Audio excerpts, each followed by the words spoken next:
একদম।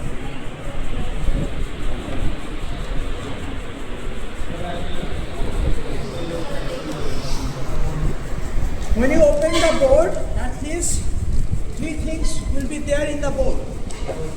First thing is the board itself. Okay, this is a special plastic which protects it from ESD discharge. This is not an ordinary plastic. So stop touching it, or at least avoid touching the board with your bare hand as much as you can. Understand?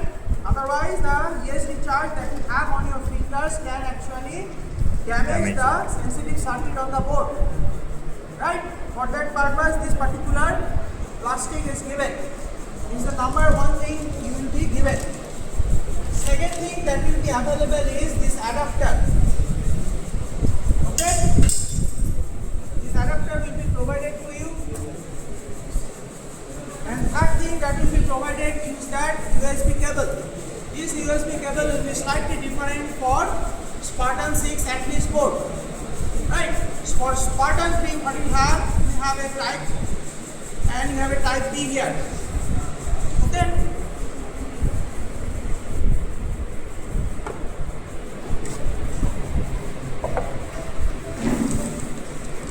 So if you look at this board, where is your FPGA? Your FPGA is at the center of the board. Right? So if you look closely, and whatever part number you find here, it will be the same what is said here. Okay? This part number and whatever you have said here should be same. Otherwise, even if you generate the binary file, you will not be able to download it onto this board. This is number one. Apart from the FPGA, there will be a serial port and VPI PROM. Two PROMs are there on this board. Right? So purpose is that you can program it in the master mode or in the slave mode. If you want to program it in the slave mode, the mode that we will be using in this class, you require this USB cable. So for this USB cable, you will connect the master port here, okay, and the slave port onto this terminal.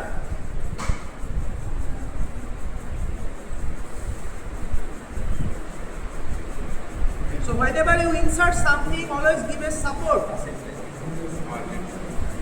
Always give a support. Otherwise, the device or the equipment or part that you have here can peel off. Okay.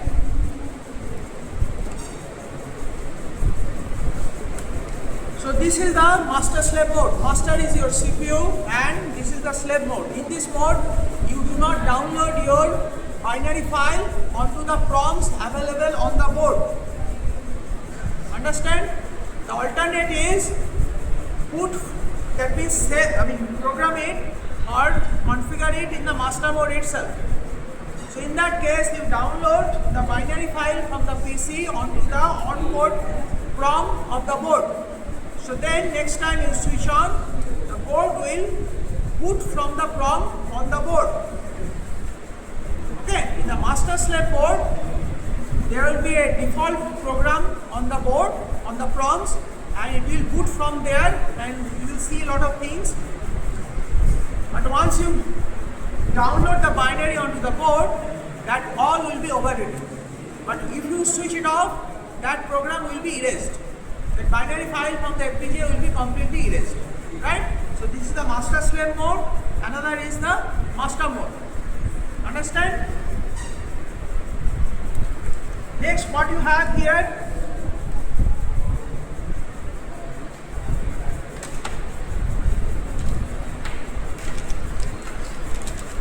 we have 4 sliding switches, right? So this is the 0, and if you slide upward, if you slide inward, it is 1.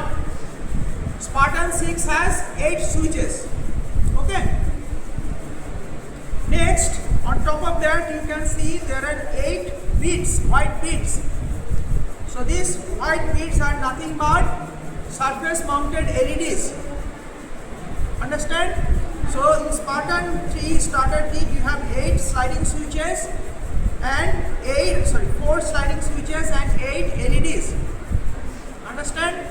Apart from that, you have 4 push button switches. So push button switches, you have a spring below it. So by default there is no electrical connection. So if you push it downward, only then electric contact is created, and because of this mechanical nature there will be signal bouncing. Okay? The electrical signal will bounce once you press it down or once you release it. So therefore your circuit which sources these switches must comprehend this bouncing of the signal or possible bouncing of the signal. You should design your circuit comprehending the fact that there may be a signal bouncing from these switches, if you may choose to use these switches. Apart from that, there is a rotary switch, as well as it also acts as a push button switch. Understood? Now apart from that, what you have,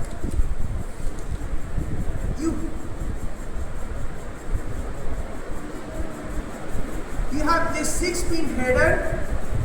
Okay, so this 6 pin, out of these 6 pins, this pin is the VCC pin. Next pin is ground pin. So these 2 pins will be used if you want to extend it to another board. So this will provide you supply. There are 2 supplies available here. One is 3.3 volt, another is 2.5 volts. The remaining 4 pins are GPIO pins. GPIO stands for General Purpose Input Output. So they can configure it as input or output independently. Okay.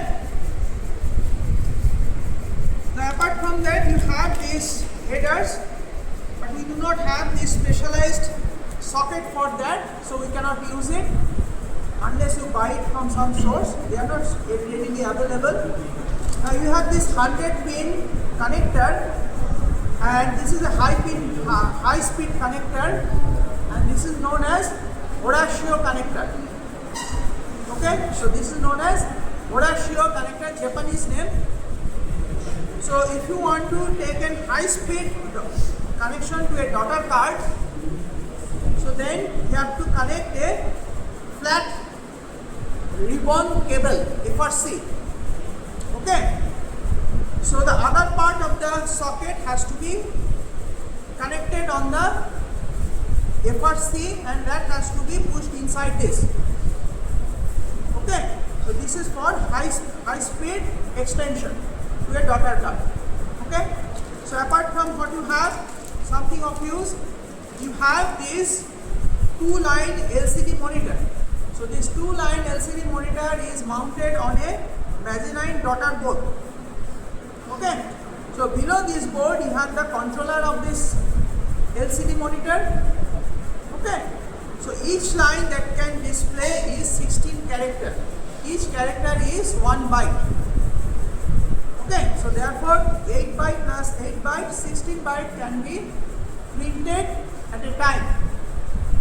But apart from that, each line has equal length buffer. So if you display 8 characters, then other 8 characters in the buffer. So effectively, how many bytes of buffer for each line? 16 bytes of buffer for each line. So there are 2 lines, so 16 plus 16, total 32 bytes that can be buffered and can be displayed in certain ways. Right, so a lot of things you can do rolling, you can do up and down, you can do blinking, etc. Sir, please explain that buffer thing, 16 plus 16. So there are 8 characters that can be displayed. As many characters are in the buffer. So total registers per line is 16. There are 2 lines, so 16 plus 16, 32 bytes. Okay.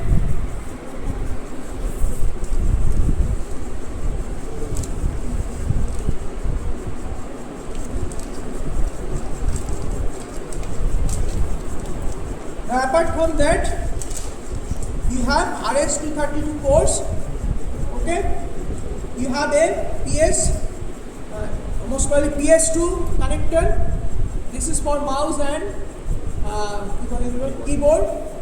Okay. Then you have the LAN port here. Right. So these are all the hardware provided to you. The logic behind it you have to write yourself. So that means if you want to implement a Ethernet LAN, so MAC of that LAN has to be developed and downloaded on this FPGA. That is your duty. And once you do that, it provides a hardware to connect it to the LAN. So that means this particular LAN, this green line can be connected here, and it will act as another port, another device on the existing LAN, provided you have written the MAC properly. Understood? So this is pretty much it. One more thing, that is this particular thing you see, this particular chip, this is the clock chip of the board. The default clock frequency of this board is 50 megahertz, and the default clock frequency of the Spartan 6 at this board is 100 megahertz twice. So for 50 megahertz clock, what is the clock period? 20 nanosecond. Or at least what is the clock period? 10 nanosecond. Okay. So for Spartan 3 starter kit, this is 50 megahertz, 20 nanosecond clock. For Spartan 6 at least board, it is 100 megahertz, 10 nanosecond clock. So if you are not happy with the clock, you can bring in your high frequency clock from external sources. This connector is provided to you, so you have to connect a coaxial cable to connect to this connector to bring in your external clock. Understood? So this is pretty much the configuration. Rest of the thing you don't need to know.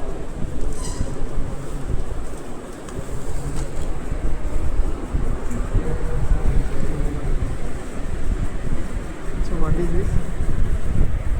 This is the translator. This is for American systems. So you can actually slide it out. You can slide it out and inside. This is for the Indian adapter. This is for the American adapter.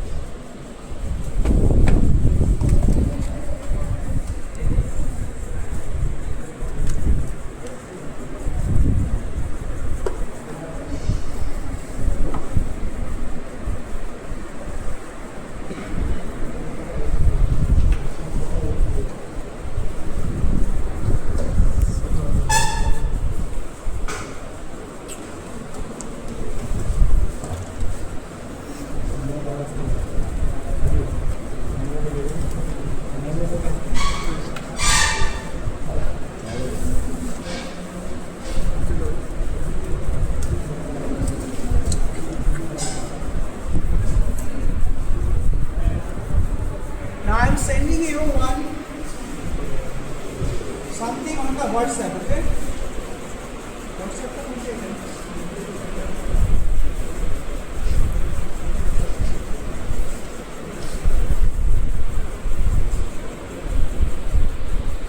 and 8 LEDs. Okay? So if you open that figure, you will see that below each switch, for example, look at switch 0, SW0. Okay? What is SW0? So this is the SW0. Okay, in this figure. Have you seen that? So within bracket it is written L13. So what is this L13? L13 is the physical pin name of the FPGA. Okay? So whatever package is given here for this FPGA, the pins are segmented into certain banks, pin banks. So these banks are written as A, B, C, D, etc. So in each bank there are a group of pins. So it tells you that this physical switch is connected to bank L, pin number 13 in bank L, so that if you want to use this particular switch SW0 in your design, you have to map this switch to L13. So this is called pin mapping.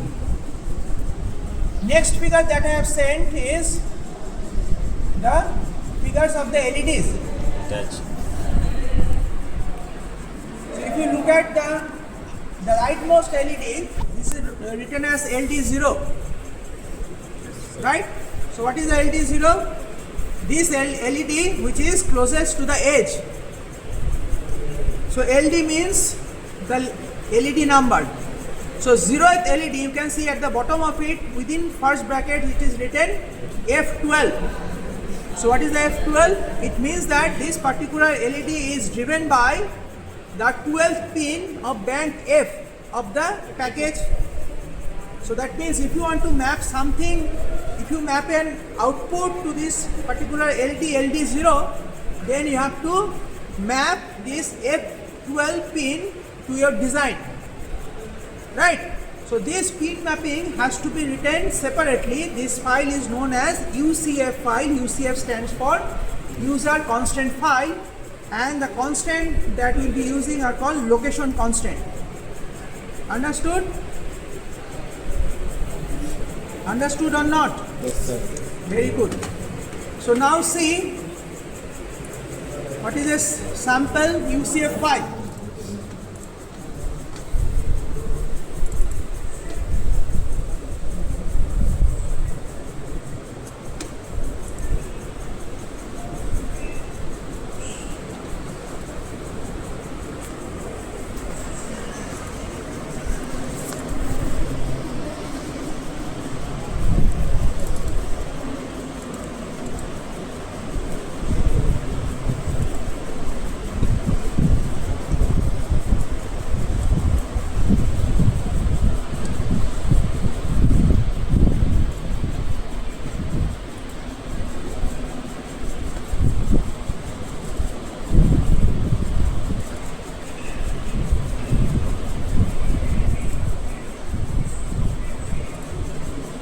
Okay, so let us open the UCF file.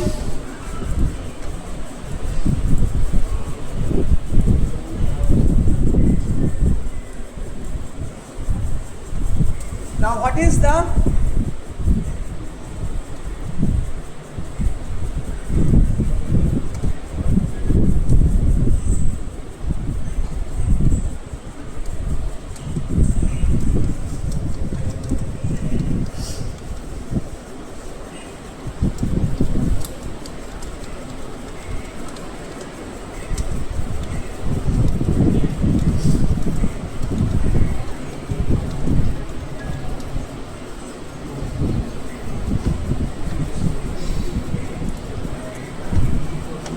So now what is the syntax of this location constant?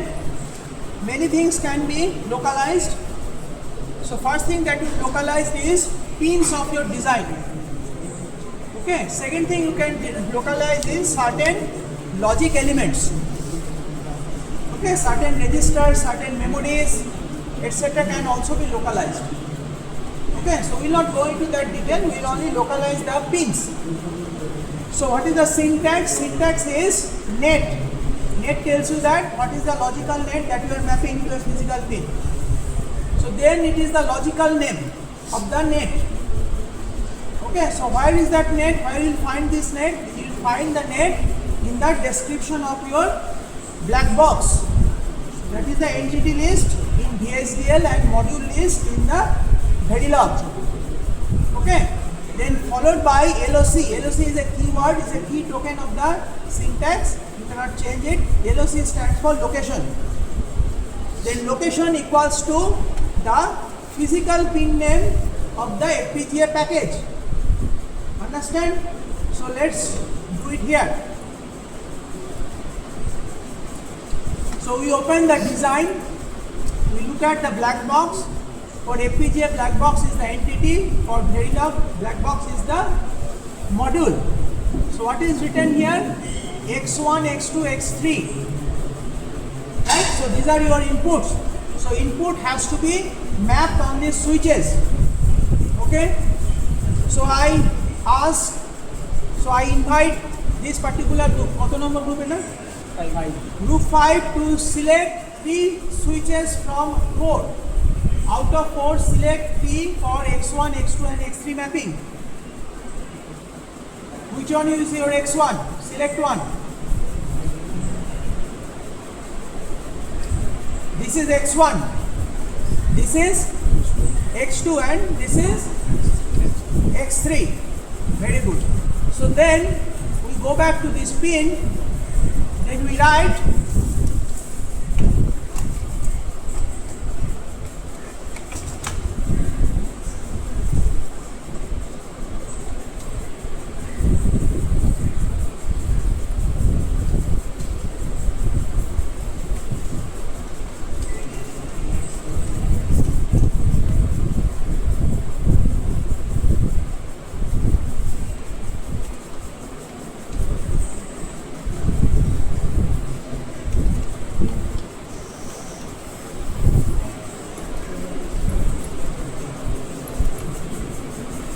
Now X1, can you tell me what is the pin name as per the package of the FPGA? If this is your X1, if this is the X1, can you tell me what is the pin name?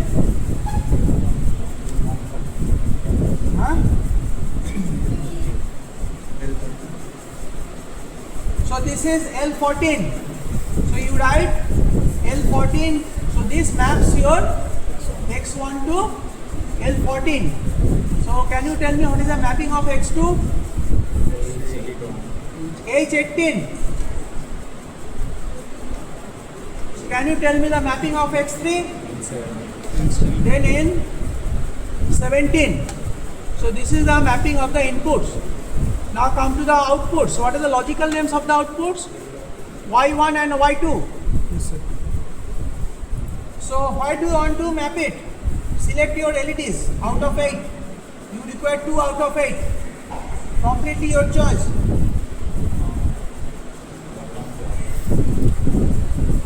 So bottom to up. So that means LD 0. F12. So then it will be F12.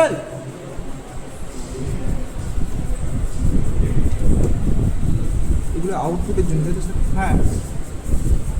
And for Y2, which one?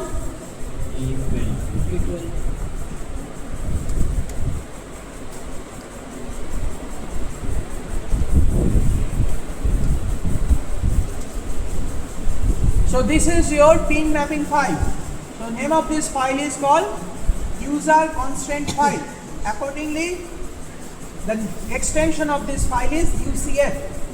UCF stands for user constraint file. So you can write many constraints here. First kind of constraint is the physical constraint, such as location constraint that you can see in front of you. Right, so in location constraint, what we are localizing? We are localizing the pins. Which pins? Input output pins of your design. Other things that you can localize is particular logic elements, like if you want to localize a particular register, you want to localize a flip-flop, if you want to localize a memory element, etc. Limited by the board. Okay.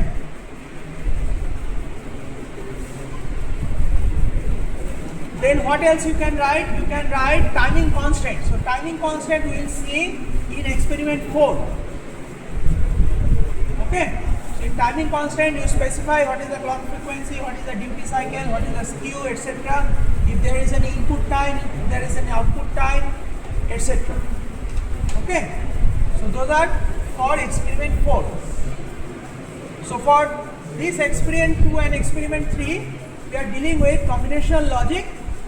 So this is pretty much it. We don't need anything additional.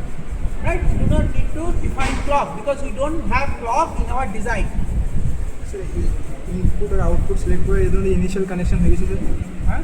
বলছি এই input আর output আপনি select করলেন ওদের সঙ্গে ওটা পিনে এর মধ্যে ইনিশিয়াল কানেকশন হয়ে গেছে কি অলরেডি? হয়নি, we just লিখলে। স্যার বলছে HDL হয়েছে কেস সেন্সিটিভ ছিল, কিন্তু case sensitive case listed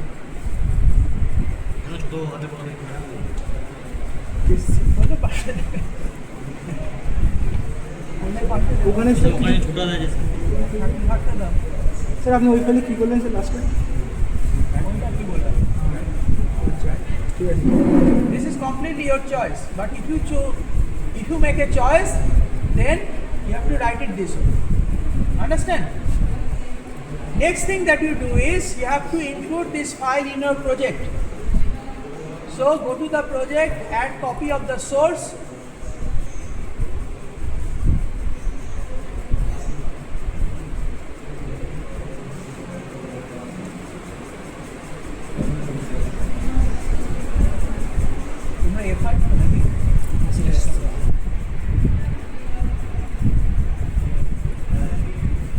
So this is your file that you have written. So you will include it. So what is the association type? Association type is only implementation. This file has nothing to do with simulation. Understand? So this will come here. Okay? So if you double click it, it will show up like this. Okay? Understood? Now you click on the top level module. right? So if you go to the simulation, you can see the top level module is the test bench. But if you select on the implementation, then the top level module is not the test bench. It is the top level design. Okay, mind that difference. So, what are the steps involved? First thing you do is you synthesize the design. Okay. Next thing you translate the design. Then you map the design to the library of this particular FPGA with whatever package, whatever is given. Then you do place, then you do routing. Once place and routing is done, you can actually visualize the design on the physical layout. You will not do that. And finally what you do is, you basically, after the place and route is over, it generates a timing model. So this will be generated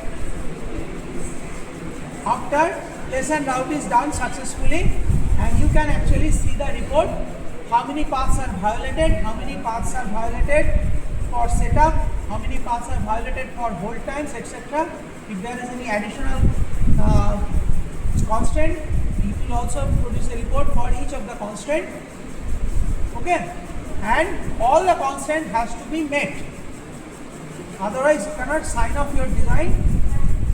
Once you sign off your design, then you do generate programming file. Once the generate programming file is done, binary file will be present in your project directory. Then what you do? Then you call manage configuration project. It will bring up another software which will manage this USB cable, and it will download the binary file to this cable using that second software. Understood? So now all these steps are kind of managed by something called makefile. You know the concept of makefile? So makefile basically is a concept from Unix. Later on it is ported to Linux also. It basically captures the dependency of the files. Right? It looks at the timestamps of the files according to the dependency list, and if something is old, then it recompiles that file. Right? So for each file it manages the command it has to execute. Right? So makefile is a text file. You can write your own makefile if you are working on Linux or Unix, and this can be done for anything, any design which is based on Linux or Unix. Suppose you want to compile a very large C program, you can manage it using a makefile. Right?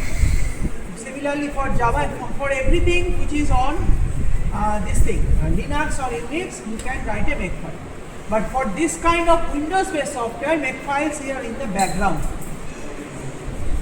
Right? And Windows scripting is little bit difficult compared to Linux and Unix scripting. So that's why we will not go into the scripting part. Right?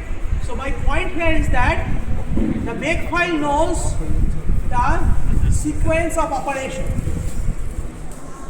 Okay? So instead of running synthesis, translate, map, place and route, generate programming file in sequence, you can actually run the last one in the sequence, and the makefile will know what to run when. Understand? So therefore I am going to run the last one, run. And you will see that it will start doing it from the synthesis.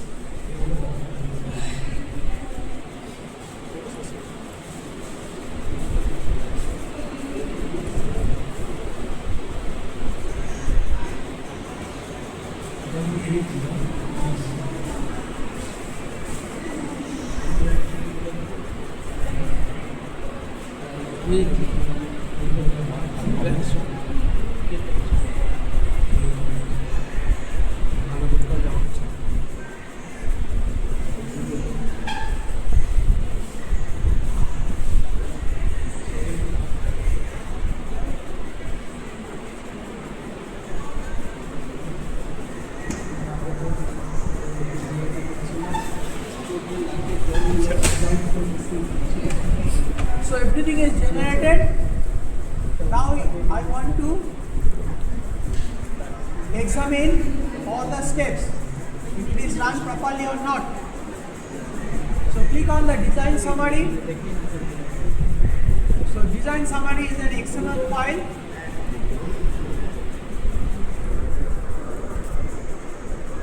Look at this particular table of detailed reports. So here it said first is synthesis report, number of errors 0, number of warning 1 warning. So you can actually look at what is the warning. So warning tells you that the timestamp of the file is newer than the current system time. So you have to debug it. Why it is that? Because group B might have screwed up your file. মানে হচ্ছে group B may actually accidentally damage your file. Because group B and you are, group B and group A are sharing the same computer. Right? So what is the system time? System time is 28 July 2015. Okay, so that means you did not boot it properly. Understand? So you can waive it out. It is not a serious problem as of now. Again, click on the summary. Then you have the cancellation report. 0 errors, 0 warnings, 0 information. Map report. 0 errors, 0 warning, and 2 informations. No environment variable is set. Okay. All single-ended outputs in the design are using slew rate limited by the output driver. That is also fine. You are just driving LEDs. Slew rate does not matter. You know what is slew rate? What is slew rate? Huh? Rate of change of voltage. That is known as slew rate. Rate of change of voltage of an electrical node is known as the slew rate of that node. That is first derivative of that voltage with respect to time. Then place and route report, 0 errors, 0 warning. That means all the constraints are met. But unfortunately, this has to be actually checked against your UCF file. Since you did not specify any timing constraint, so naturally it has met all the constraints, because no constraints exist from the first place. Okay. Then power report, we did not generate the power report. Then post place and route static timing report, it has been generated with 6 information. We will not go into that. Then bit gen report, which is the output of the binary file generation. So 0 errors, 0 warning. Okay. So then you go to this particular table. So in this table, so what you have number of 4 input LUTs. And how many available? 9312 for Spartan 3 starter. For Spartan 3 chip, which is present in the starter kit. If you are using Spartan 6 at least board, please check what is the available number. Okay. Number of 4 input LUTs. Out of 9312, how many you are actually using? 2.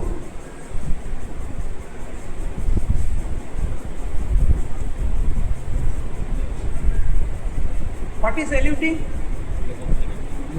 Lookup table. What is lookup table? In context of the FPGA, what is lookup table? The XOR. Huh? XOR input. The input output values. The Table XOR of table, I inputs. think. It is a SRAM with 4 inputs. That means address bus is 4 bit. It is a 4 bit address bus SRAM. Okay. What is the word size of the SRAM? 1 bit. So this is known as lookup table that we have discussed in the VLSI class. During the first module, introduction to different types of design methodology. We have discussed FPGA, we have discussed LUTs. In digital logic, you have studied how to implement a truth table or combinational logic using RAM. The concept is the same. LUT is basically a small RAM. 4 input means it is the size of the address bus to the RAM. Understand? So that means this LUT, each of these 4 input LUTs has 16 locations. Understood? Next is number of occupied slices. Slice means this is the configuration logic block which is repeated along the x and y axis like a matrix grid, and this grid forms the core of the FPGA, at least in Xilinx. Understood? So how many available? Exactly 50% of the LUTs. Why? As we discussed, each CLB of the Xilinx has 2 4-input LUTs, 1 3-input LUTs, 2 flip-flops, sorry, not 2 flip-flops, 2 sequential elements which can be configured as flip-flops. Okay? So, this basically gives you some idea or notion of area complexity of your design. So, how many available, how many you are actually utilizing, and what is the percentage of utilization. Right? So, in FPGA, this is what represents the area complexity of your architecture. And last thing that we'll see is these 2 rows. Number of bonded input-output blocks, IOBs. How many available? 232. How many you are using? Only 5. Why 5? X1, X2, X3, Y1 and Y2. This number should match. This you should be able to explain this number exactly. Then average fan out of clock nets. This is not important. More detailed report is available in certain other reports. Okay, so this basically gives you some amount of area complexity of your architecture. Understood? Now you have the performance summary table. So it says that how many setup violations are there, how many hold violations are there. Since it is a combination logic, you did not set any sequential constant, any timing constant, so all constants are 0. So no constant, no scope of violation. Understood?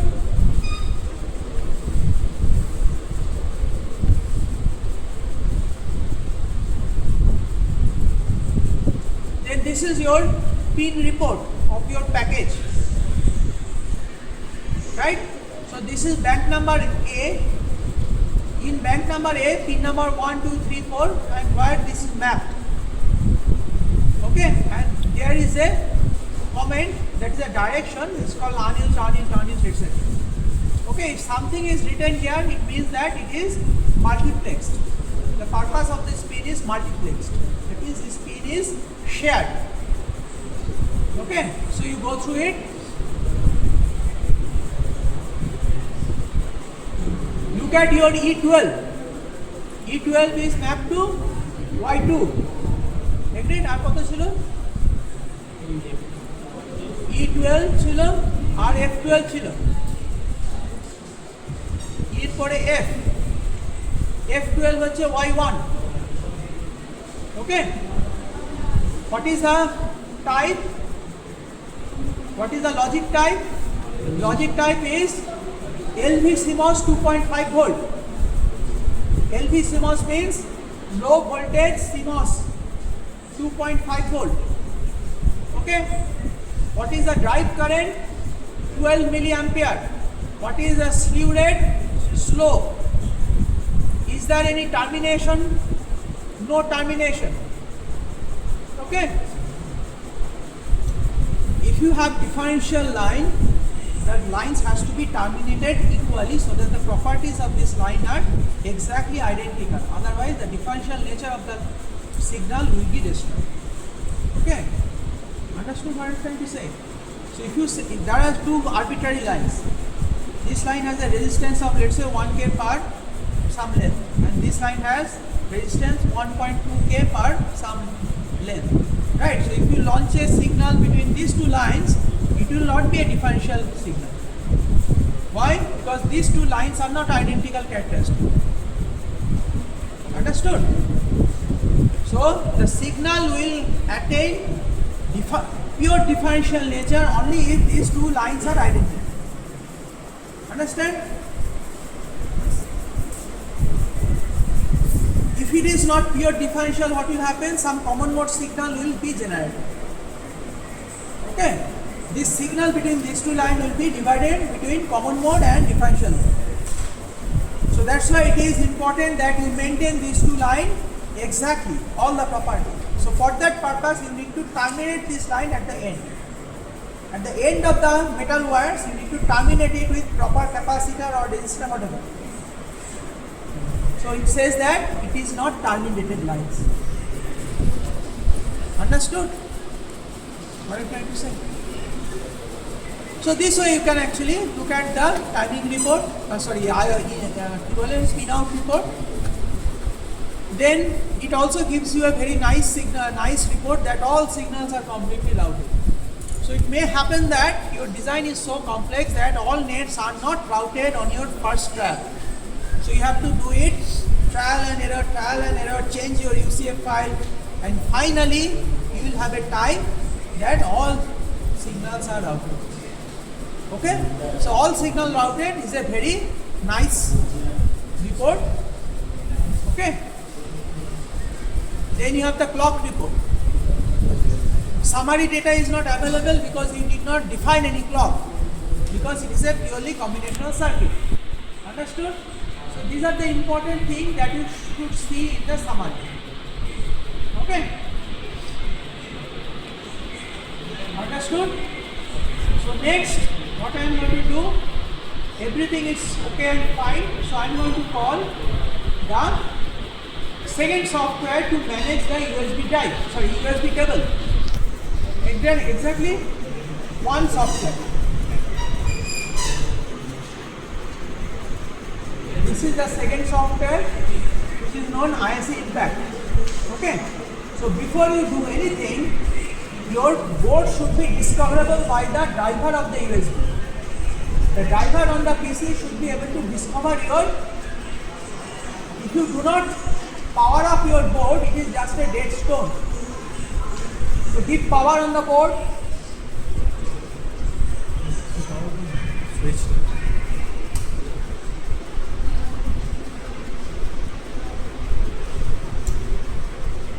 Power asheni. Yes. You see the rolling? So see the rolling on the LCD. So it means that this board has booted from the onboard prompts. Okay, this has booted from the prompt. So that means it has booted as a master. I have to make it slave. So how do I do it? I have to download the binary file directly onto this. Understood? So what I am going to do is I am going to double click on the boundary scan. Okay? I am going to do double click on the boundary scan. Then I am going to do initialize chain.